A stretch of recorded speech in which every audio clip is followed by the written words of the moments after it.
நானும் உங்கள் ஊருக்காராக போகிறேன் செல்வ. சார், மிஸ்டர் பெருமாளுடைய பொண்ணுக்கும் எனக்கும் கல்யாணம் நிச்சயமாக போகுது. ജിയോ, ഞാനും വിജയും കൂടെ ഒരു പടം ചെയ്യേണ്ടതായിരുന്നു.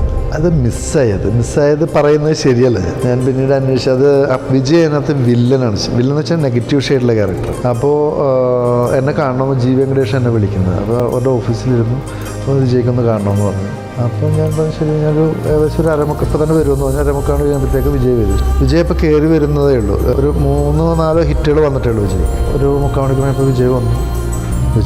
ഞാൻ വിജയെ കണ്ടു. വിജയ് നേരിട്ട് എന്നെ കണ്ടിങ്ങനെ മൊത്തത്തിലും നോക്കി വിജയത്തിട്ടൊരു പോയി. അത് പുള്ളിയുടെ ഒരു ബിസിനസ്സായിട്ട് എനിക്ക് ഇപ്പോഴും തോന്നുന്നു. കാരണം അത്രയും ശ്രദ്ധിക്കുന്ന വ്യക്തിയാണ്. പുള്ളിക്ക് എൻ്റെ ഒപ്പം ചെയ്യാൻ പറ്റില്ലെന്ന് പറഞ്ഞു ഓപ്പറേറ്റ്. കാരണം ആ ഫിഗറിൻ്റെ ഒപ്പം ഞാൻ നിന്ന് ചെയ്താൽ ഞാൻ മൊത്തത്തിൽ നെഗറ്റീവായി പോകും. അപ്പോൾ നമ്മൾ വിചാരിക്കുന്ന ഒരു കഥ അങ്ങനെ പോയിക്കൊള്ളണമെന്നില്ല. കാരണം എൻ്റെ ഫിഗറാണ് കാണുന്നതല്ല. എൻ്റെയിലോട്ട് ജനങ്ങളുടെ സെൻറ്റിമെൻറ്റ്സ് വന്നാൽ ആ ആൻറ്റി ഹീറോ എന്ന് പറയുന്ന കഥ പോവും. കഥ കൺസെപ്റ്റ് തെറിച്ചു പോകും. അപ്പോൾ അതൊക്കെ എനിക്കതിനകത്തൊന്നും വിഷമം തോന്നിയൊന്നുമില്ല. Okay, fine, thank U.